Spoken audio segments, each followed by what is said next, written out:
ಮಲ್ಟಿಪ್ಲೆಕ್ಸ್ನಲ್ಲಿನ cinema ಪ್ರದರ್ಶನದ ಸಂಸ್ಕೃತಿಗೆ break ಬೀಳುತ್ತಾ ಅನ್ನುವಂಥ ಒಂದು ಅನುಮಾನ ಈಗ ಹುಟ್ಕೊಳ್ತಾ ಇದೆ. ಇನ್ನು ಮುಂದೆ ಮಲ್ಟಿಪ್ಲೆಕ್ಸ್ನಲ್ಲಿ ಪ್ರಸಾರವಾಗುತ್ತಾ ಕ್ರಿಕೆಟ್ ಅನ್ನೋದು ಪ್ರಶ್ನೆ. ಯಾಕೆ ಅಂತ ಹೇಳಿದ್ರೆ BCCI ಜೊತೆ ಒಪ್ಪಂದಕ್ಕೆ PVR ಮುಂದಾದಂಗೆ ಕಾಣಿಸ್ತಾ ಇದೆ. ಸಿನಿಮಾ ರೀತಿ ಕ್ರಿಕೆಟ್ ಪ್ರದರ್ಶನಕ್ಕೂ ಕೂಡ ಪ್ಲಾನ್ ಮಾಡಲಾಗಿದೆಯಂತೆ. ಭಾರತದ 30 ಸಿಟಿಗಳಲ್ಲಿ ಕ್ರಿಕೆಟ್ ಪ್ರದರ್ಶನಕ್ಕೆ ಸಿದ್ಧತೆ ಅಂತ ಹೇಳಲಾಗ್ತಾ ಇದೆ. ಸಿದ್ಧತೆಯನ್ನು ಮಾಡಿಕೊಳ್ಳೋದಕ್ಕೆ ಅವಕಾಶವನ್ನು ಮಾಡಲಾಗ್ತಾ ಇದೆ ಅನ್ನೋದು ಗೊತ್ತಾಗ್ತಾ ಇದೆ.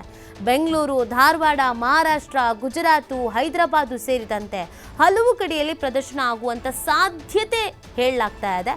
ಆದರೆ ಸಿನಿಮಾ ಆ್ಯಕ್ಟ್ ಪ್ರಕಾರ ಸೆನ್ಸಾರ್ ಇಲ್ಲದೆ ಪ್ರದರ್ಶನ ಮಾಡೋ ಹಾಗಿಲ್ಲ. ಒಂದು ವೇಳೆ ಪ್ರದರ್ಶನಕ್ಕೆ ಅವಕಾಶ ಸಿಕ್ಕಿದ್ದೇ ಆಗಿದ್ದಲ್ಲಿ ಸಿನಿಮಾಗಳಿಗೆ ಕುತ್ತು ಗ್ಯಾರಂಟಿ ಅನ್ನೋದನ್ನು ಕೂಡ ಹೇಳಲಾಗ್ತಾ ಇದೆ. ನೋಡಿ, ಮಲ್ಟಿಪ್ಲೆಕ್ಸ್ಗಳಲ್ಲಿ ಈಗಲೇ ಕನ್ನಡ ಸಿನಿಮಾಗಳಿಗೆ ಅವಕಾಶ ಸಿಗ್ತಾ ಇಲ್ಲ ಅನ್ನೋದೊಂದು ಬೇಸರ ಇದೆ, ಅಸಮಾಧಾನ ಇದೆ. ಸಣ್ಣ ಪುಟ್ಟ ಸಿನಿಮಾಗಳು, ಸಣ್ಣ ಪುಟ್ಟ ನಿರ್ಮಾಪಕರು, ನಿರ್ದೇಶಕರು, ಕಲಾವಿದರು ಇದರಿಂದ ರೋಸ್ ಹೋಗಿದ್ದಾರೆ. ಕೆಲವರು ಜೀವನ ಬೀದಿಗೆ ಬಿದ್ದಿದೆ ಅಂತ ಹೇಳಲಾಗ್ತಾ ಇದೆ. ಈಗ ಕ್ರಿಕೆಟನ್ನು ಕೂಡ ನೀವು ಮಲ್ಟಿಪ್ಲೆಕ್ಸಲ್ಲಿ ಹಾಕೋದಾದ್ರೆ ಆ ಸಂದರ್ಭದಲ್ಲಿ ಸಿನಿಮಾ ರಿಲೀಸ್ ಆಗಂಗೆ ಇಲ್ಲ. ಹಾಗಾದರೆ ಸಿನಿಮಾದವ್ರು ಎಲ್ಲಿಗೆ ಹೋಗಬೇಕು? ಸಿನಿಮಾ ಮಂದಿ ಏನು ಮಾಡಬೇಕು? ಈಗ ಕ್ರಿಕೆಟನ್ನು ನೋಡೋದಕ್ಕೆ ಸ್ಟೇಡಿಯಂಗಳು ಇರುತ್ತೆ, ಅಲ್ಲಿಗೆ ಹೋಗಿ ನೋಡ್ಬೋದು, ಅಥವಾ TVಯಲ್ಲಿ ಬರುತ್ತೆ, ಅಥವಾ ಅದಕ್ಕೆ ಅಂತ ಬೇರೆ ಬೇರೆ ಪ್ಲ್ಯಾಟ್ಫಾರ್ಮ್ಗಳಿದೆ. ನೀವು ಸಿನಿಮಾವನ್ನು ಕೂಡ ಇರೋದು ರಿಲೀಸ್ ಆಗೋದಕ್ಕೆ ಅಥವಾ ನೋಡೋದಕ್ಕಿರೋದು ಅವಕಾಶ ಒಂದೇ. ಸೊ ಅದನ್ನು ಕಿತ್ಕೊಳ್ಳೋಕೆ ಮುಂದಾಗ್ಬಿಟ್ರೆ ಏನು ಮಾಡೋದು ಅನ್ನುವಂಥ ಪ್ರಶ್ನೆ.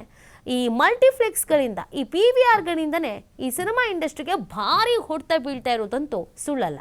ಸೊ ಎಲ್ಲದರ ರೇಟ್ ಜಾಸ್ತಿ ಮಾಡಿರೋದಾಗಿರ್ಬೋದು, ಮಲ್ಟಿಪ್ಲೆಕ್ಸ್ಗಳಿಗೆ ಜನಸಾಮಾನ್ಯರು ಹೋಗೋದಕ್ಕೆ ಸಾಧ್ಯನೇ ಆಗಲ್ಲ ಅಂಥ ಪರಿಸ್ಥಿತಿ ಮಲ್ಟಿಪ್ಲೆಕ್ಸ್ಗಳಲ್ಲಿದೆ. ಈ ಮಲ್ಟಿಪ್ಲೆಕ್ಸ್ಗಳು ಮಾಡ್ತಾ ಇರುವಂಥ ಕಿತಾಪತಿಯಿಂದ ಈಗ ಸಮಸ್ಯೆ ಆಗ್ತಾ ಇರೋದು, ಹೊಡೆತ ಬೀಳ್ತಾ ಇರೋದು ಸಿನಿಮಾ ಉದ್ಯಮಕ್ಕೆ, ಸಿನಿಮಾ ಇಂಡಸ್ಟ್ರಿಗೆ.